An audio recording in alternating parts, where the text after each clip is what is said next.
Good afternoon, good morning, and for some of you, perhaps good evening. My name is Matthew Dome, and I'm the Public Affairs Director of the International Gas Union.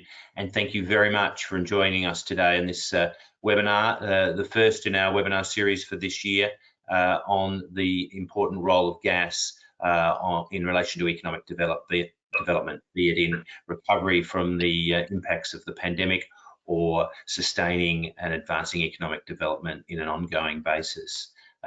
So thank you for joining us. With that, I'll hand over to our President, Professor Joe Kang in Seoul. Joe, the floor is yours. Thank you, Matt. Good afternoon, everyone. Welcome to the first of our IGU webinars addressing very exciting topic, role of gas on the road to the recovery. This year, the IGU will significantly increase our digital outreach. This will include a series of regular webinars on the key themes of the international energy debate. As in many countries around the world, we are starting to see the light at the end of this pandemic tunnel with the development and the administration of vaccines. This makes it very timely to hold these webinars focused on the role of gas and the gas industry in revitalizing the global economy hit so hard by this pandemic. Gas, be it natural gas, renewable gas, and hydrogen, will play a vital role in delivering reliable, affordable, sustainable energy to billions of people around the world the coming decades. Meeting our energy, economic needs while protecting environment is arguably greatest challenge on our times. Different regions need a different solution on the pathway for the climate change and the Paris goals. As a global organization with members in 85 countries, IGU understands this very well. To dive into our regional issues, the IGU has divided this webinar series in two parts. And today, we will put the more focus to the eastern part of the world. I'm very happy and proud of seeing the names of panelists joining today's webinar in terms of diversity, professional quality that demonstrate IGU's strengths as a global voice of gas. We joined by Iván Martén, Senior Partners Emeritus, Boston Consulting Group. Shigeru Muraki, Executive Advisor, Tokyo Gas. Tang Shanhua, Deputy General Manager, Production and Operation, PipeChina. Konstantin Limitovskiy, Vice President, Investment Operation, Asian Infrastructure Investment Bank. My friend Ajay Shah, Vice President, Shell Energy Asia. Hazli Sham Kashim, President of Malaysian Gas Association, also the IGU Regional Coordinator in the area of South and Southeast Asia. I'm very convinced that today's webinar will be productive, informative in the delivering tangible and the implementable ideas. With that, I hand over our honorable moderator, Professor Paul Stevens from Chatham House. We are grateful to Paul for leading our discussion today. Paul has been a great friend of IGU, and he will again take part in our World Gas Conference to be held in Daegu, Korea in May 2022. Paul, floor is yours. Thank you very much, Joe. Good day to everybody. My function initially is to just say a few remarks in order to set the context in which we're discussing these issues. Next slide, please. Let me just outline what I want to talk about. Next slide, please. That's it. I want to look at the two issues that tend to, well, the three issues that tend to dominate the discussion. First of all, the energy. Actually,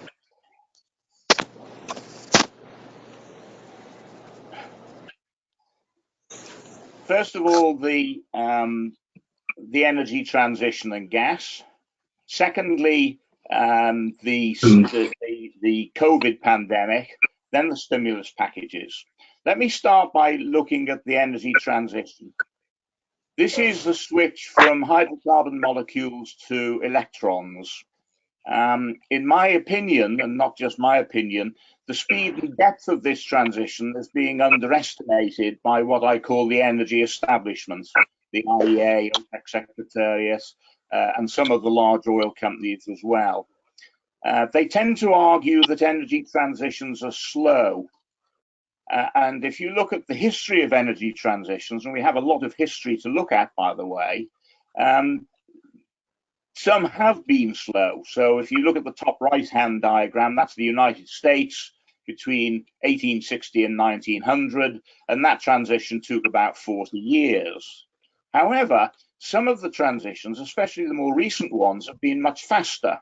So you see on the middle right diagram the experience of France, where the transition from coal and oil to nuclear took 10 years.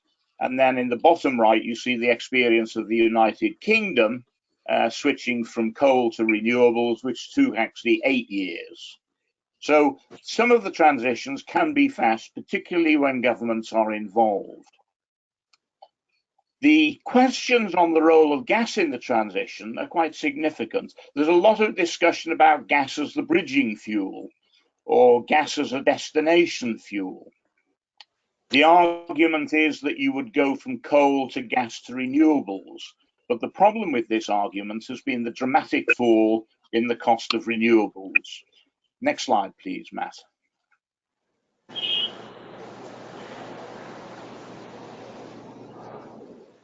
Next slide. Ah, there we go. Now into this, no, go back.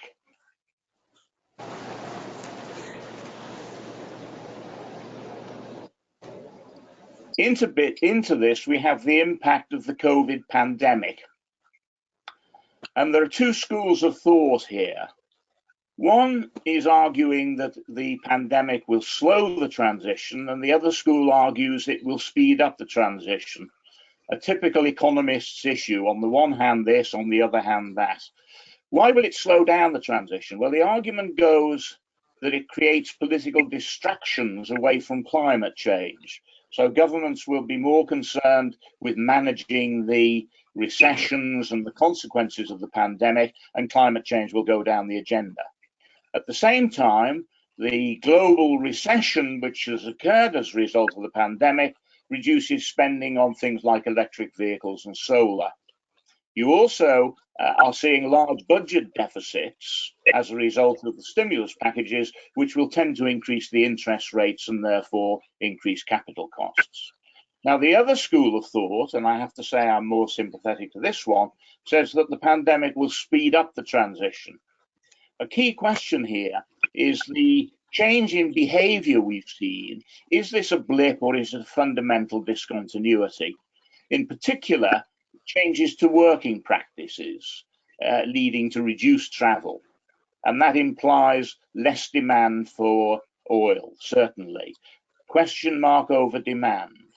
There's also a growing need for self-sufficiency as a result of the pandemic. And of course, the advantage of renewables is that they do represent self-sufficiency. So you produce them locally. There's also an increased emphasis on poverty as a result of the pandemic. And one of the solutions to energy poverty is in fact renewables, because renewables being small scale and decentralized means that you can get access to renewable energy quite easily, although again it comes down to costs. Another reason it might speed it up, and this is particularly relevant in Asia, is that the consequence of the pandemic has been a dramatic improvement in urban air quality, and the benefits of this are fairly obvious. Next slide, please, Matt.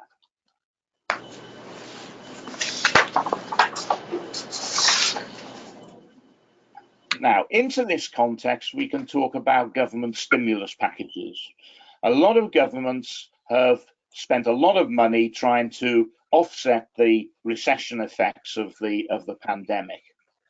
An important question here, and I don't yet have the answer to this, is how long and how deep the recession is likely to be, in particular, because I think a lot of the large institutions like the IMF and the World Bank are underestimating the impact of the rise in precautionary savings as a result of the pandemic, which is likely to lead to a significant Keynesian type of recession.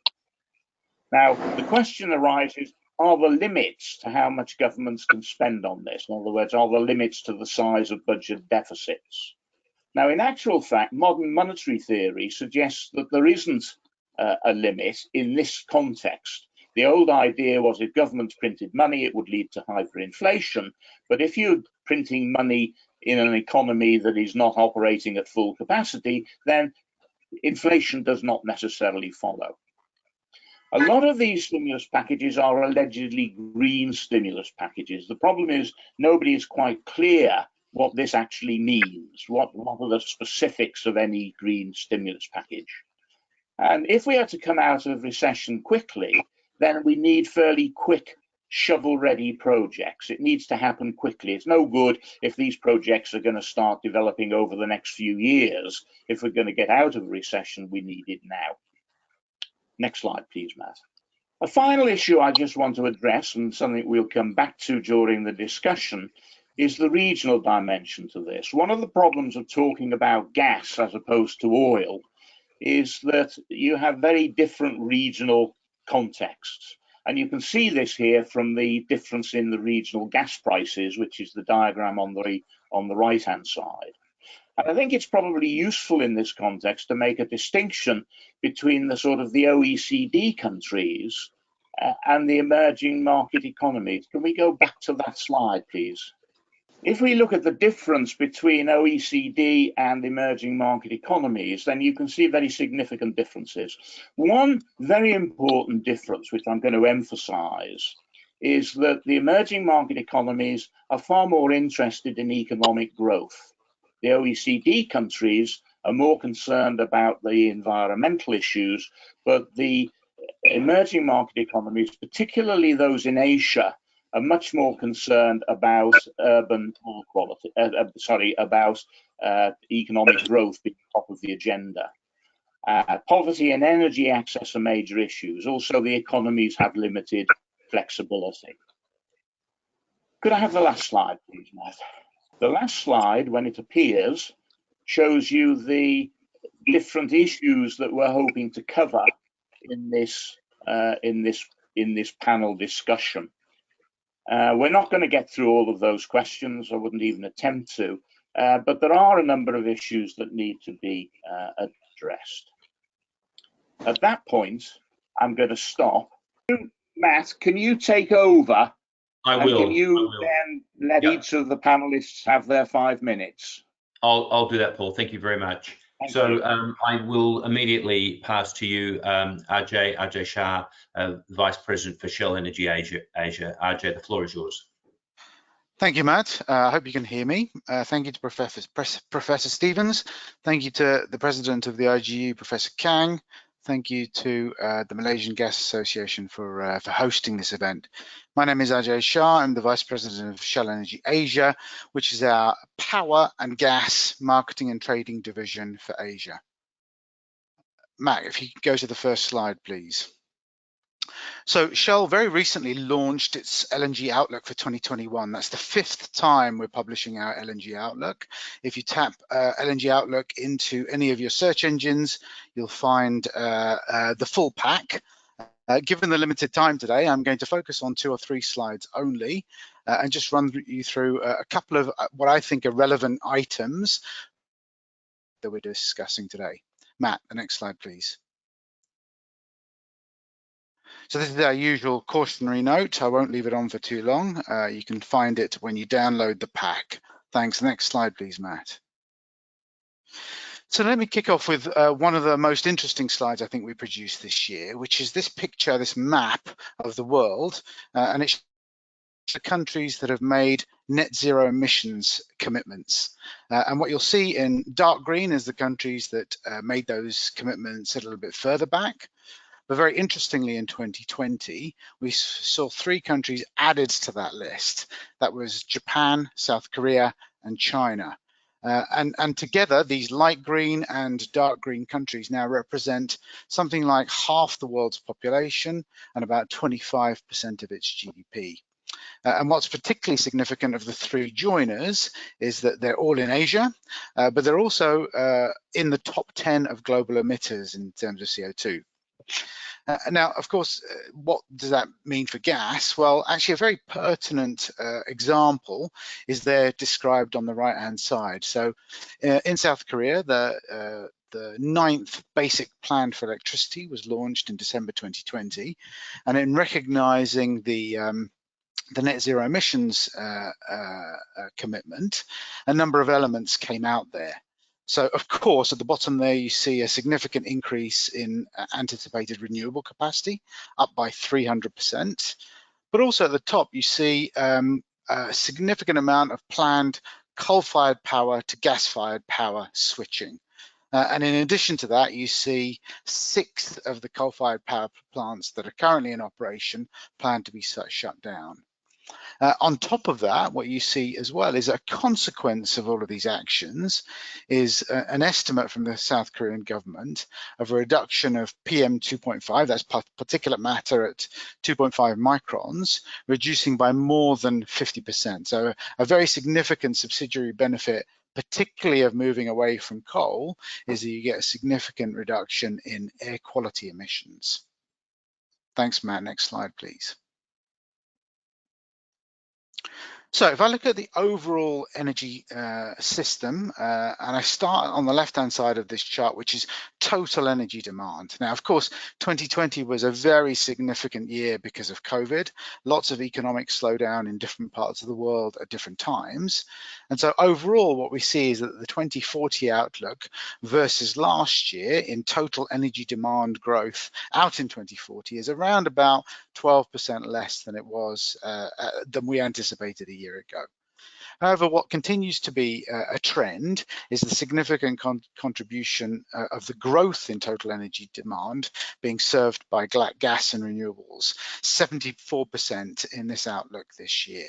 And what we see is that those 2 elements are going to continue to play a very strong role in energy demand growth, or supplying energy demand growth in the years ahead. If I then switch to gas, which is then the central, no, back to the previous slide, please, which is the central chart here, you see that gas plays a significant role in all segments of energy use, in power, in industry, in residential and commercial, which many of us are familiar with, but also what we see out to 2040 is a very, very significant role that gas will play in the transportation sector. We already have gas as CNG in the transportation sector, but we also see significant growth of LNG in the transportation sector as well. Overall, between 2020 and 2040, we see a 1% annual growth rate in gas demand. And then the right-hand side of this chart shows where that's split geographically. And probably 2 interesting things. Asia continues to be the strongest region for gas demand growth. But also very important to note that we see in this time frame an actual reduction in gas demand in Europe. We anticipate Asian gas demand to grow by about 3% per annum between 2020 and 2040. Next slide, please, Matt. So my last slide, and this is very pertinent, a little bit along the lines of what Professor Stevens was saying about gas's role in the whole decarbonisation and energy transition journey. So what we see here is a picture of an industrial application where gas has a significant role to play. So this is the iron and steel sector. And what you see is 3 phases of decarbonisation. Sorry, Another slide. Next slide, please, Matt. So three stages of the decarbonisation journey. The simplest and most effective and actually the easiest to do is the one that you see on the left, which is coal to gas switching in the production of iron and steel. And from that, we think you can achieve 30%, 36% emissions reductions. And the next stage, and of course many of industry and government are working on this, is to be able to capture the CO2 that's produced from that process. And if we're able to do that, then you can get down to 90% emissions reductions.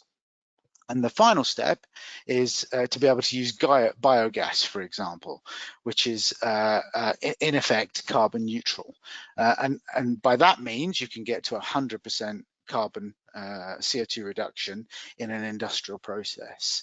So this, for me, demonstrates that there is a role for gas to play, certainly as a transition fuel, but there's also a role for gas to play, I believe, in the longer term as a destination fuel as well.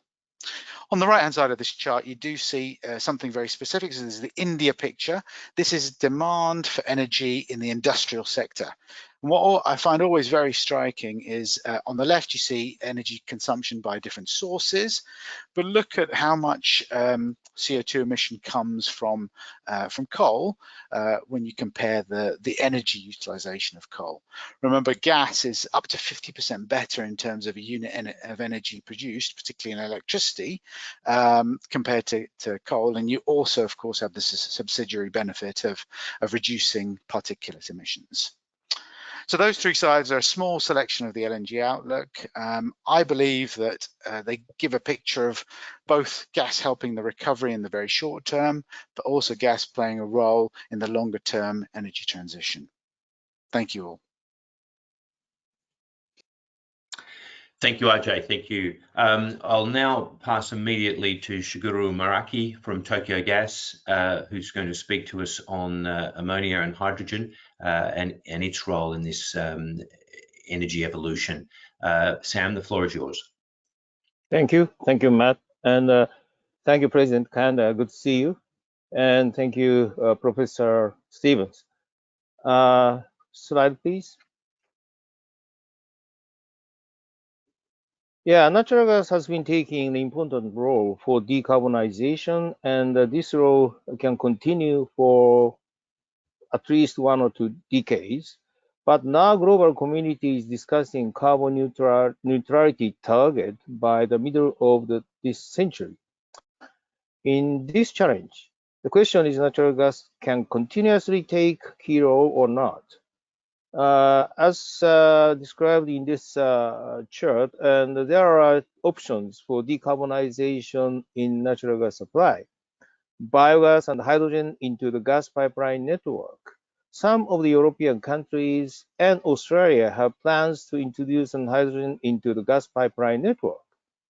Gas combustion with CCS and CCUS on carbon neutral gas by methanation from green hydrogen and emitted carbon dioxide. But in those cases, cost, availability, and scale are challenges, and we need more innovations.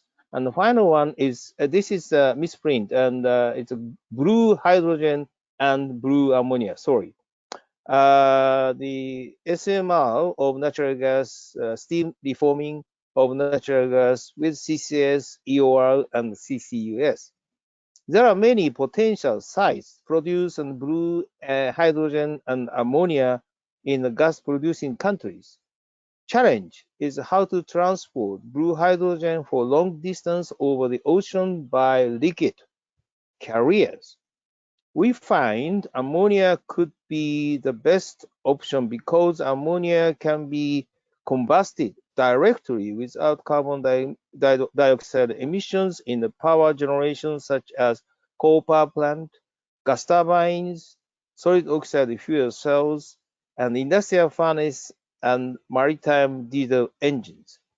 Combustion technologies are well developed in Japan, and also ammonia already has large-scale supply chain in the fertilizer and chemical industries. Next, please.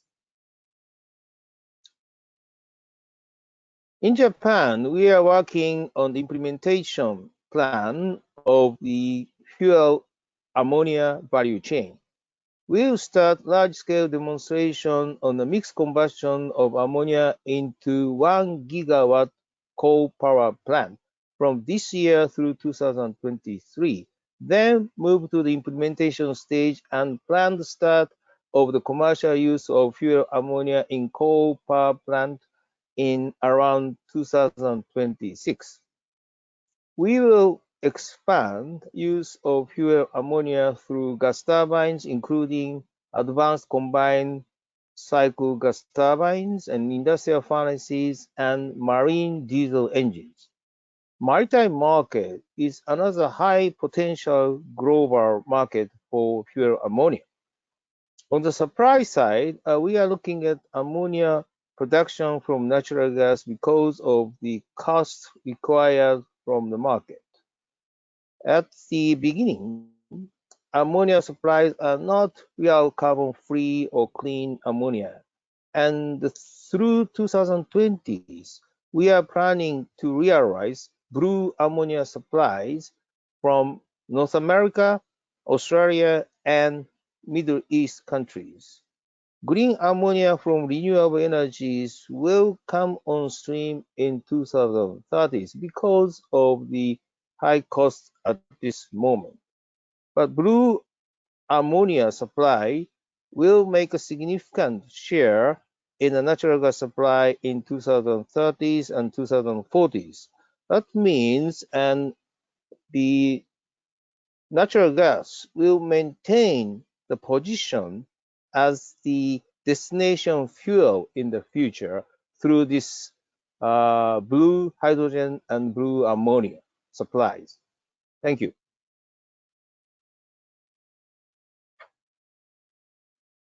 Thank you, Muraki-san.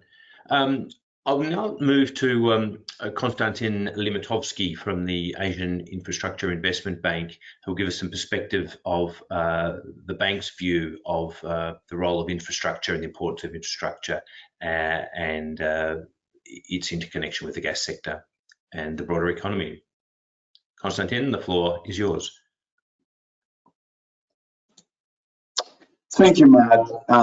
It's a pleasure to be among the panel of true experts in the gas industry. I'm a little bit an alien here, but therefore we'll do my part pretty quickly, leaving more time for the experts.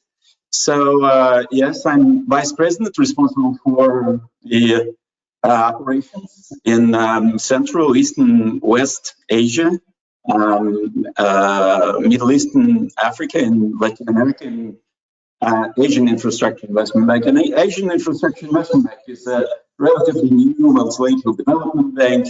We have only 5 years of operational history. And one of the most important parts of our mandate is to finance sustainable economic development in Asia. As such, AIB has been helping Asian countries to address climate change and to support their efforts to achieve their commitments under the Paris Agreement, their NDCs. As was already mentioned, the Asian countries are among the most vulnerable to climate change. And at the same time, Asia is also a region where the large number of vulnerable people live, with the lack of access to power and to energy and energy security problems. Therefore, we see our role in both fighting and combating the climate change and ensuring energy access and security of supply for our members in the climate-friendly manner.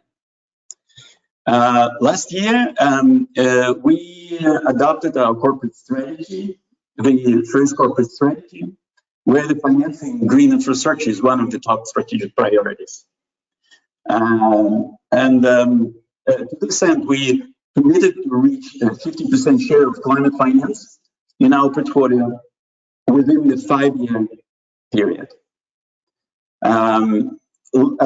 Just to give you an example, last year, EIB financing of climate change, including both mitigation and adaptation measures, amounted to $1.2 billion. It's 40% of the overall financing approved by the bank.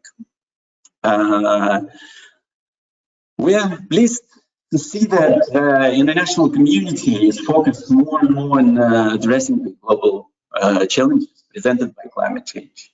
Some of our countries set up targets, as was mentioned, of achieving carbon neutrality. For example, China recently announced that it will peak carbon dioxide emissions by 2030 and achieve carbon neutrality by 2060. EIB will support all its members with making this similar commitments and setting the similar targets to achieve transition to low carbon economic development. In many of our countries, gas-fired power generation would form part of such transition. That is why we financed and will continue to consider financing of gas infrastructure, including local and cross-border transportation, storage, and of course, gas power generation. As an example, EIB provided loans to support coal to gas switching in a number of regions in China. We financed similar projects in Bangladesh. One of the first transactions which we did were during the international consortium financing, bringing the Azerbaijan gas to European energy markets. Yes, and of course we clearly see that the renewables will become more and more important in the future energy mix of our countries. At the same time, we also need to recognize that a gas infrastructure can aid the integration of renewables into existing power systems. According to the International Energy Agency, gas can play an important role in this energy transition by enabling the greater uptake of reliable renewable energy, such as solar and wind. And then, of course, reducing greenhouse gas emissions and improving air quality and delivering needed energy security. We also believe that to achieve carbon neutrality, further technology breakthroughs are needed. As a transitional solution, gas may help in winning the time to develop next generation of technologies, while providing the energy access and security for our members. At the end, I would like to say that we look forward to further cooperation with the International Gas Union and its individual members to exchange the information, to do the research, and of course financing the clean energy infrastructure. Part of that is the gas infrastructure, of course. So thank you very much. Matt, back to you. Thank you, Konstantin. I'll now hand to Mr.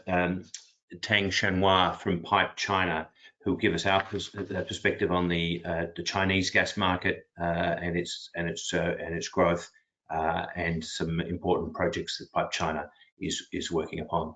Mr. Tang, the floor is yours.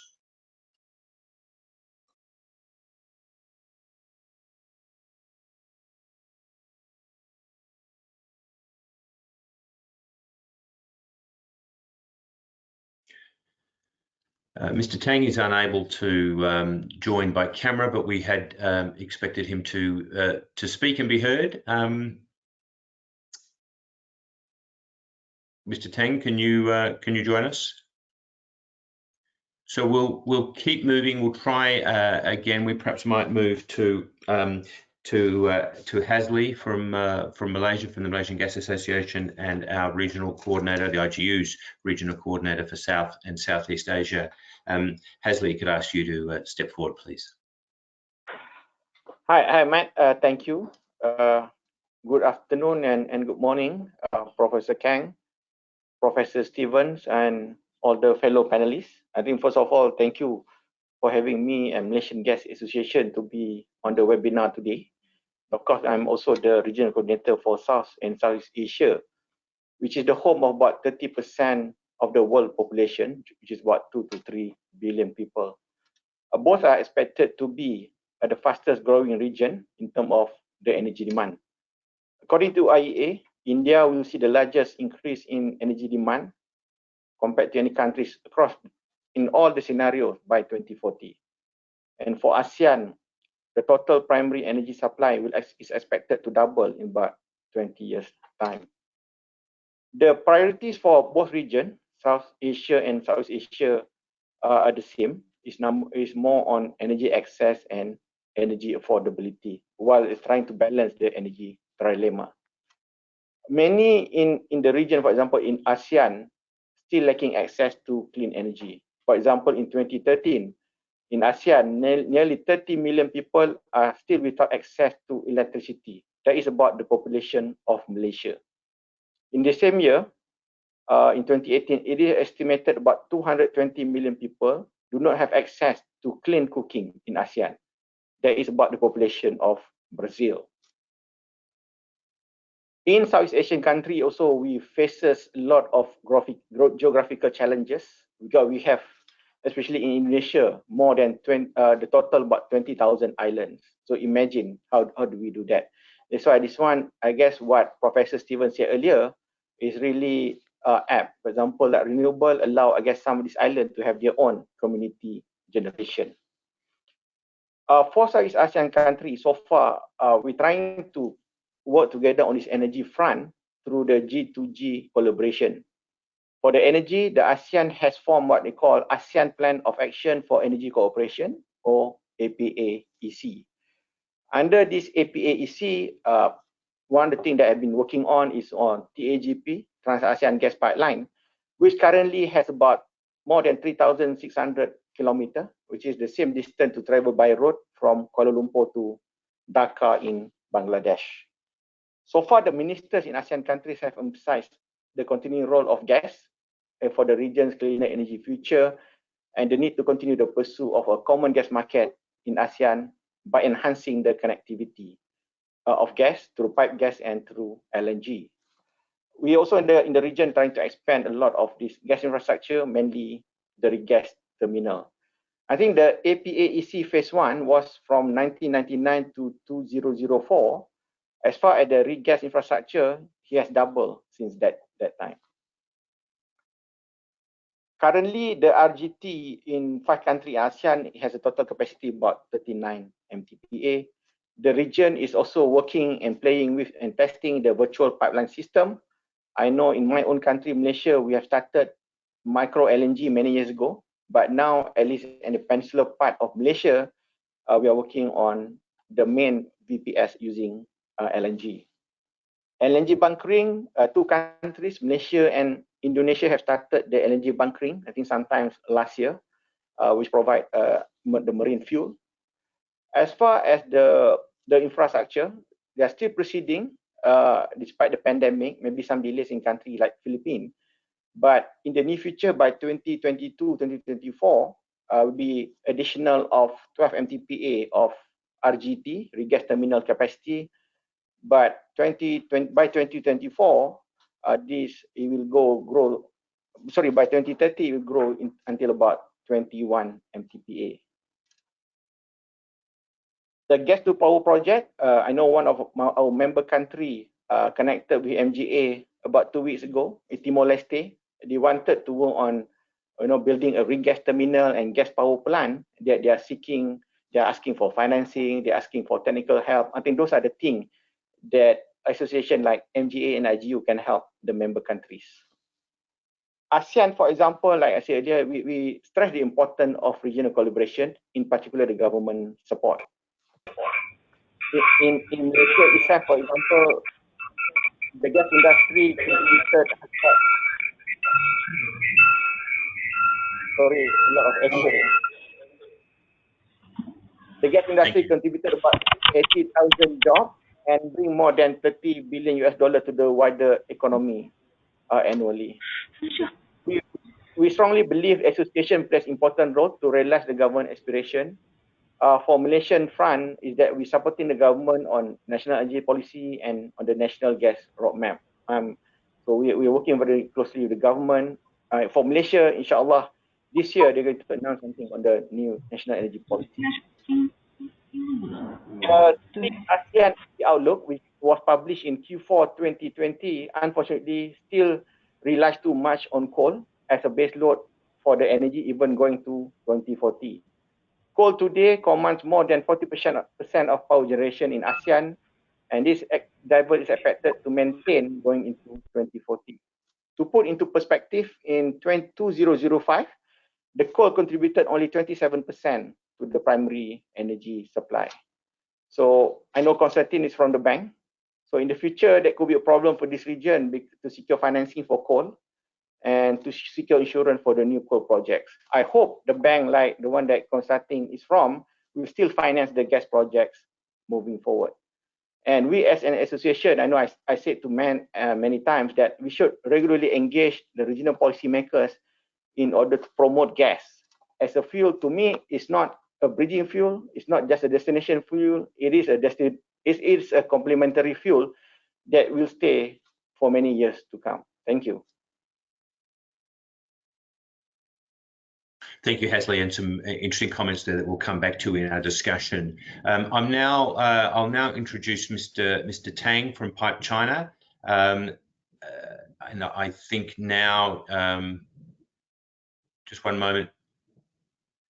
Okay. Hello, can you hear me? We can now. The floor is yours.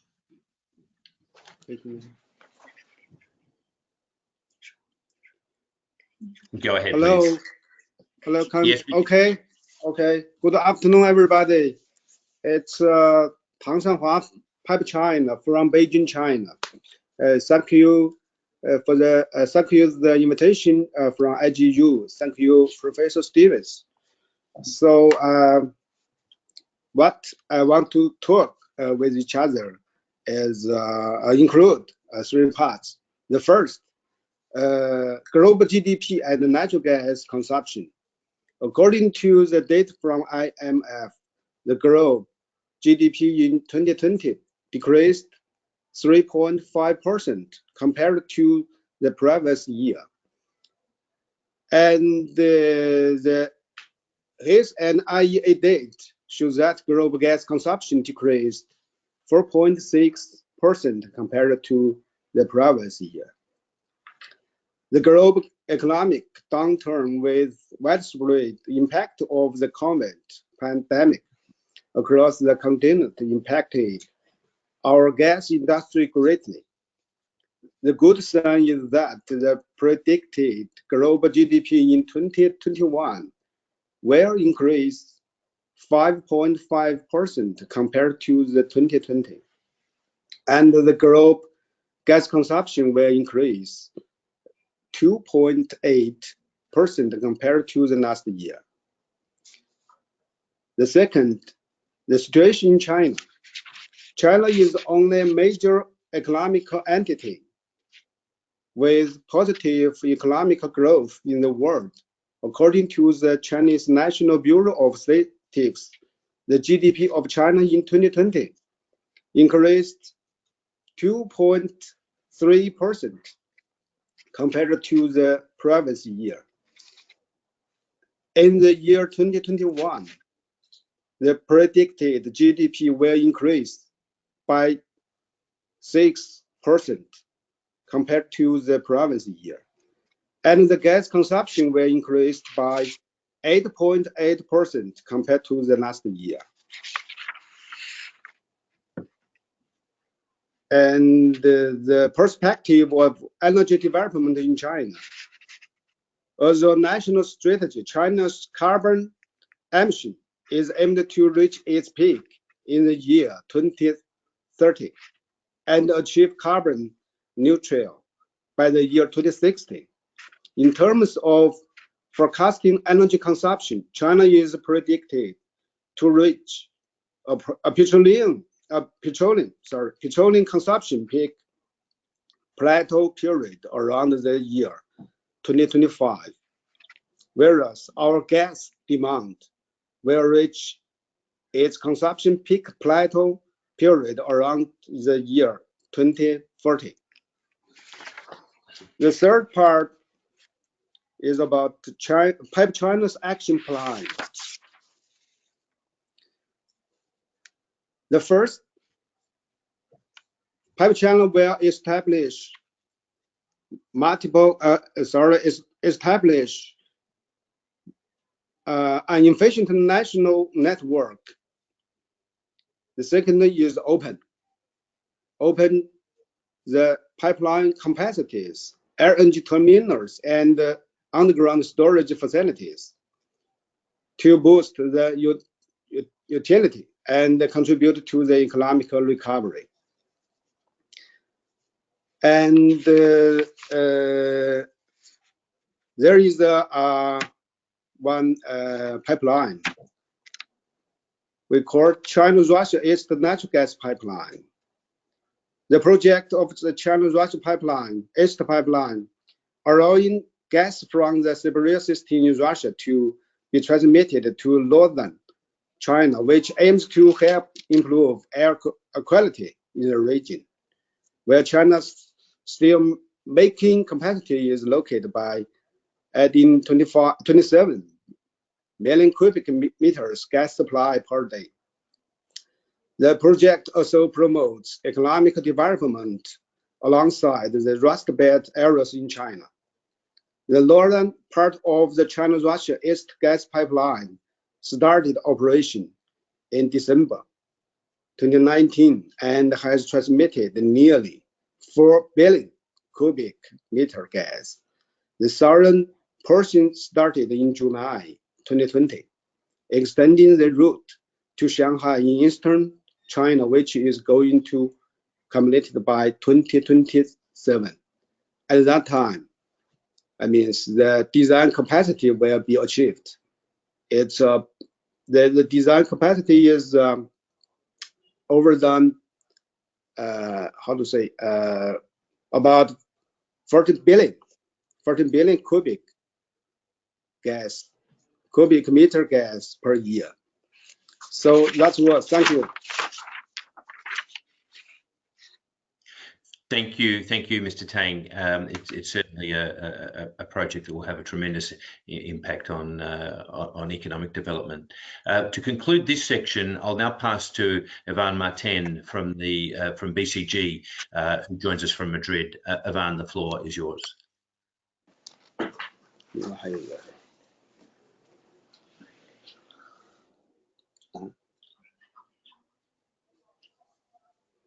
Iván, we can't hear you. I can hear some background noise, but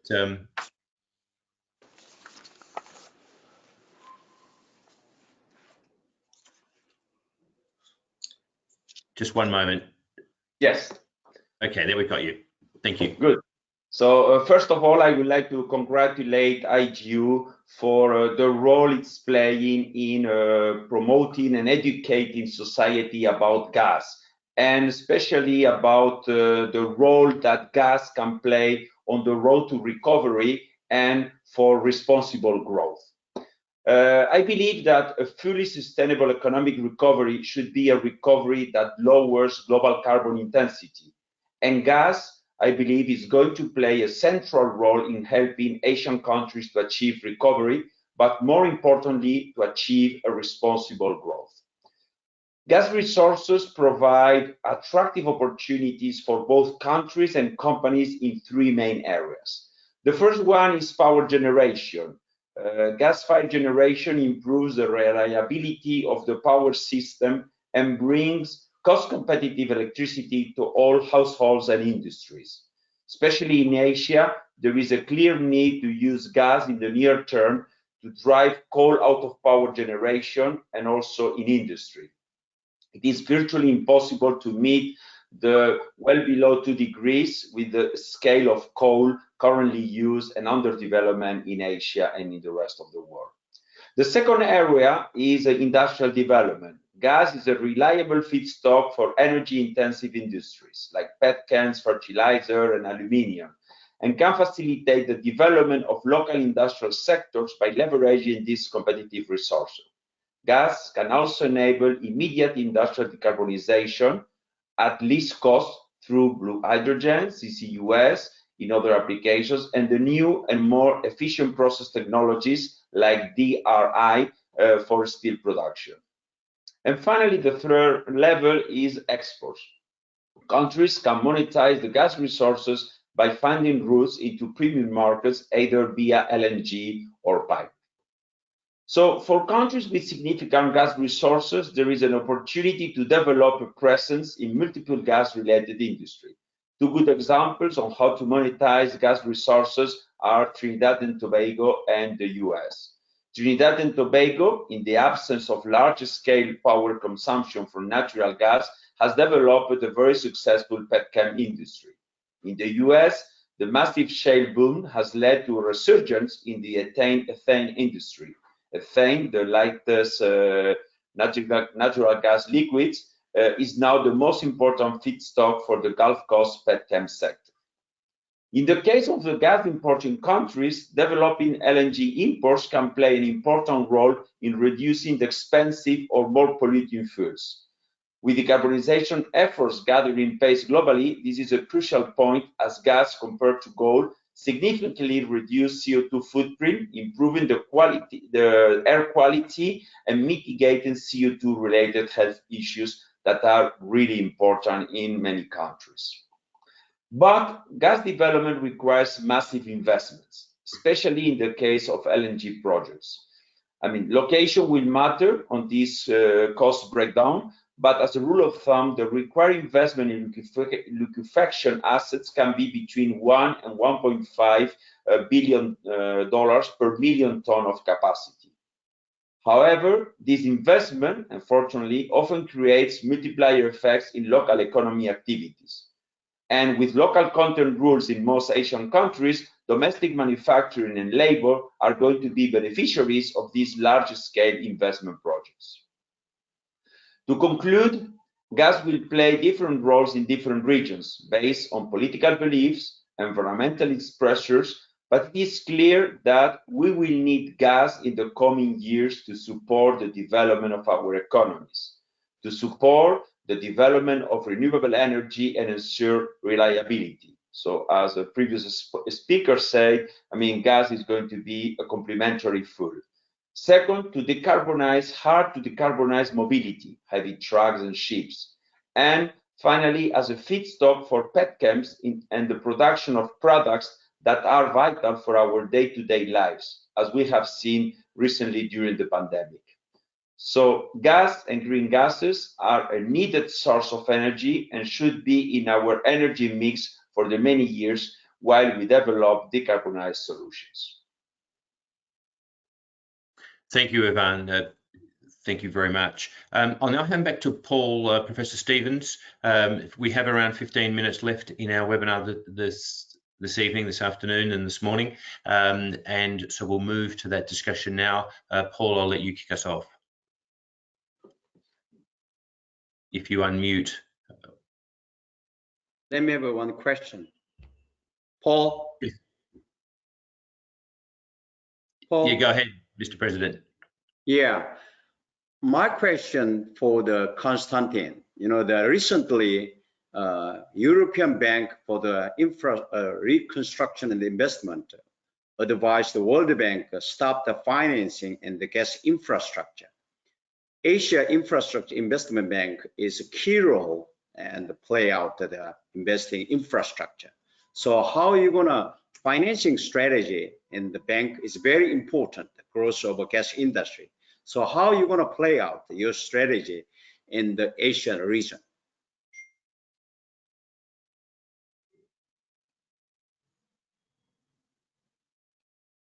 Mr. Limitovskiy? Konstantin? Yes, sorry, I was playing with this mute, unmute, I apologize. Thank you very much for this question. It's very interesting. As you know, being climate change conscious, recently the President Xi announced that we will not be financing coal and the coal-related, functionally related projects. This is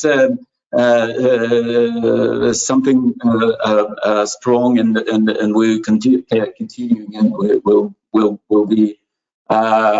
stick to this promise.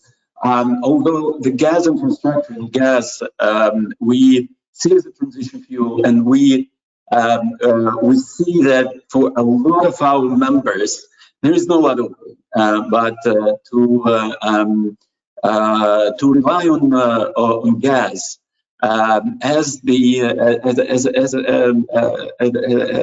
one of the instruments providing the security of energy supply. There is no other possibilities. So we will continue financing the gas infrastructure. We'll not go upstream. We'll finance the gas infrastructure, gas power generation. Although the emphasis is, of course, on the renewable energy, but renewable energy has a problem with the geographic bound and in the intermittency. So you have to have, in the majority of countries, you have to have the solution for smoothing, and plus there will be a period while the new technologies will be greener technologies will be developed. So we have to stay with the gas for a while among the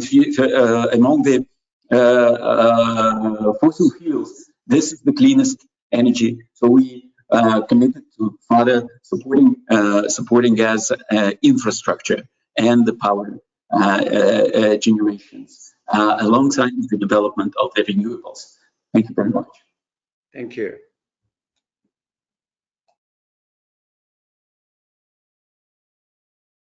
Professor Stevens, do you wish to?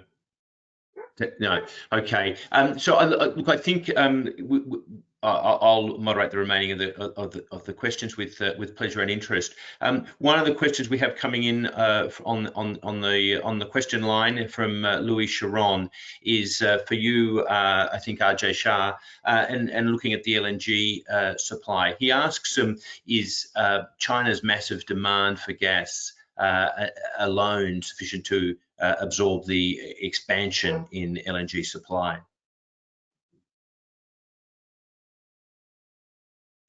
Thanks, Matt. I'm not sure I completely understand the question. I mean, in the short run, what we've seen over the last few years is a significant build out of US LNG exports, and the market has been able to balance. Over the last year or so, we have seen a drop off in the number of new FIDs as the 2020 situation unfolded.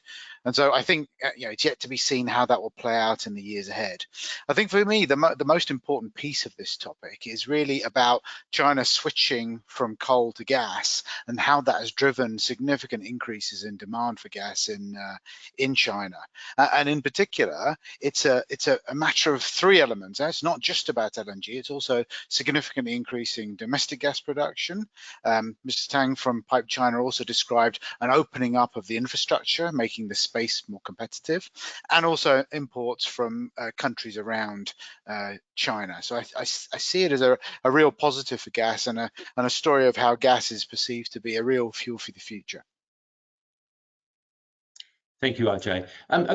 Iván, talking in your remarks, and indeed Mr. Limitovskiy as well, a number of others addressed the scale of investment that will be needed in infrastructure to meet our climate and energy goals. We saw earlier this month, IRENA estimate that would require investment of some $131 trillion by 2050.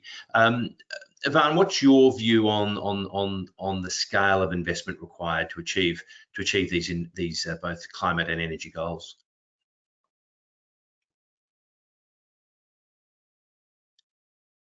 let me unmute. You should be unmuted. Yeah. So I was saying that it is clear that gas, that has a crucial role to play in most decarbonization pathways, is going to need tremendous amounts of capital allocated to it in order to build all the infrastructure, who, by the way, is one of the major restrictions we have right now for the development of the gas pathway. No, but the issue is not the amount, and the numbers are, as you said, very important. I mean, IGU predicted that we are going to need up to $850 billion every year until 2040 to achieve all the gas potential. The problem is not the amount of money, is the financing. And the problem we have is that in many countries, gas has been demonized and has been put restrictions in funding or financing the gas investments, no, that are required for the economy.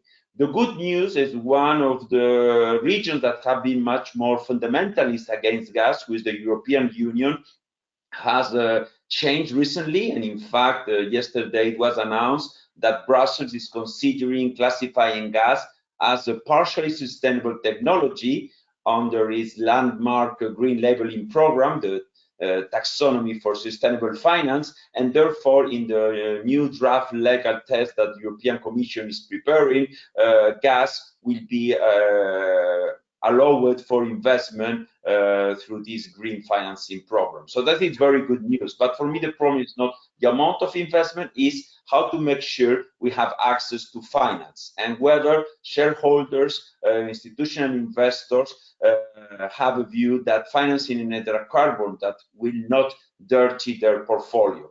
But having said that, I still see that people are going to recognize that we need to continue to invest in gas because it's the best way to evolve into decarbonization.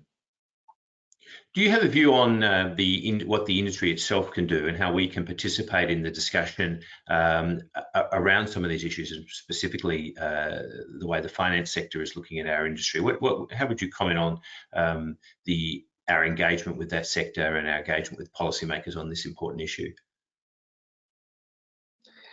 I think it's very important to educate society and educate regulators. No, I think we went from one extreme to the other, and now we need to show the benefits. We need to show that this is not either one thing or the other, is a combination. I mean, again, I mean, this view of gas being a complementary source of energy is very important, and we especially need to educate, I would say, Western countries, no, Europe and others, because I mean, in Asia, and I was 2 years ago managing a roundtable of Asian energy ministers organized by the IEF, International Energy Forum, and all the energy ministers in Asia saw gas as an important part of their energy mix going forward. So again, I think we need to kill myths, we need to show the benefits of gas, and we need to show that it's needed for a decarbonization pathway. Thanks, Iván.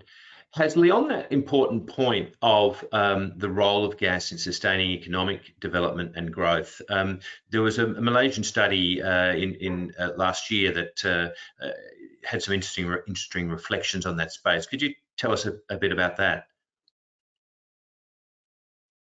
The report that we did last year, for example, when we started the energy transition from oil to gas, I said many times, is from the mid-80s. I think the studies is one of the policy, the document that we use when we try to, I guess, lobby and educate the government to show what the gas industry has done to the country. For example, some of the numbers that I quoted earlier, the number of employment, I guess the stabilized one is about 80,000, but the good thing is that the impact to the wider economy of the country is about $30 billion a year.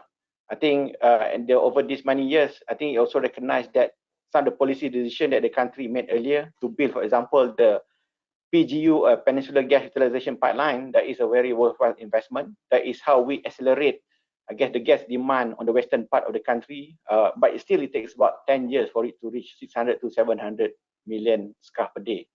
But just to touch what everyone said earlier about the importance of the financing of the gas project, I think that is something that I hope will continue, because the countries in my region needs that. And I know earlier I said about 40% of our primary energy demand is still from coal. That is a problem, but also an opportunity for all of us. For example, from this coal to gas switching, and just imagine how much in terms of money can contribute to the region, how much it can clean the air. I think the PGU, I said earlier, provide energy access, and I think help the industry to build along the pipeline. Yep.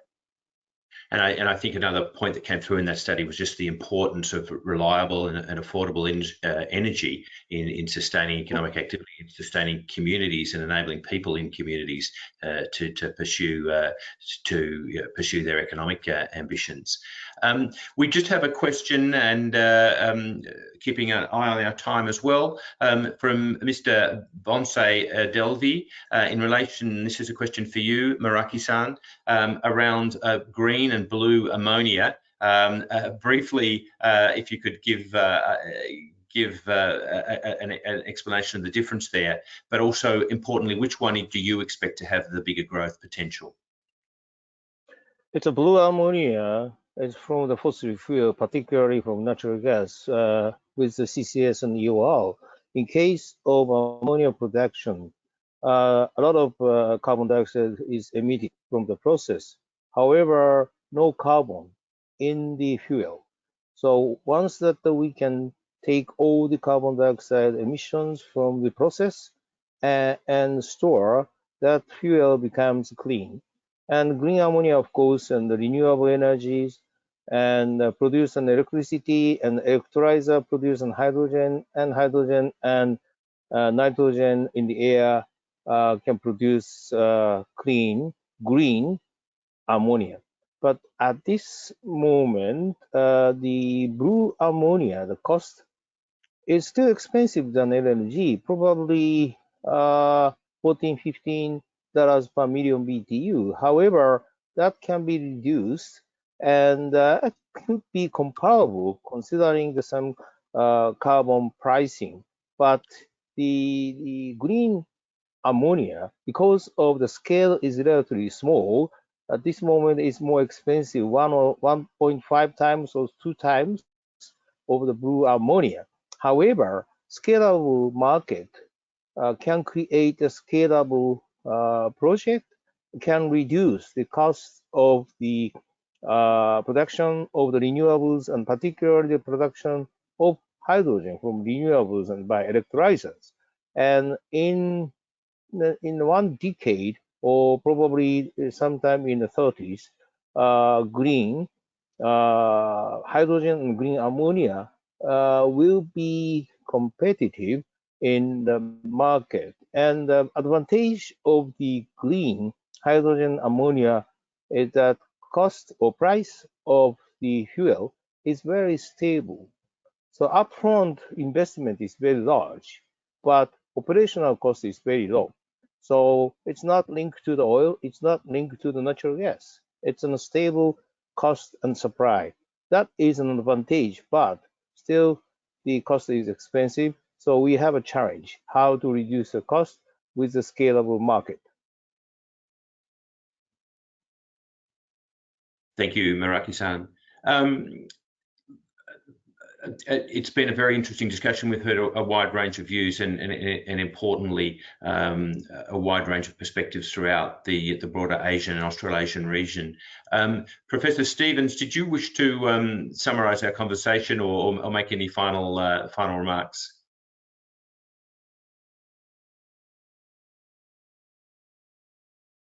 Just one moment. Okay, 2 seconds. I'm unmuted now. Can you hear me? Now. Yep. Thank you, Professor. The only thing, first of all, Matt, thank you very much for stepping in like that. I mean, the technology is a disaster, but you managed to step in and ask the question. I mean, I'm interested in the fact that all the panelists seem to have a very optimistic view of the role of gas in the future. And one of the questions I was going to ask them, but we don't have time for now, is to ask, you know, what barriers do you see to the outlook that you're painting in terms of the future for gas? And in particular, I'm thinking in terms of the sort of environmental dimension of this. Iván was talking about the role of petrochemicals. To what extent is the environmental concern going to switch towards plastics?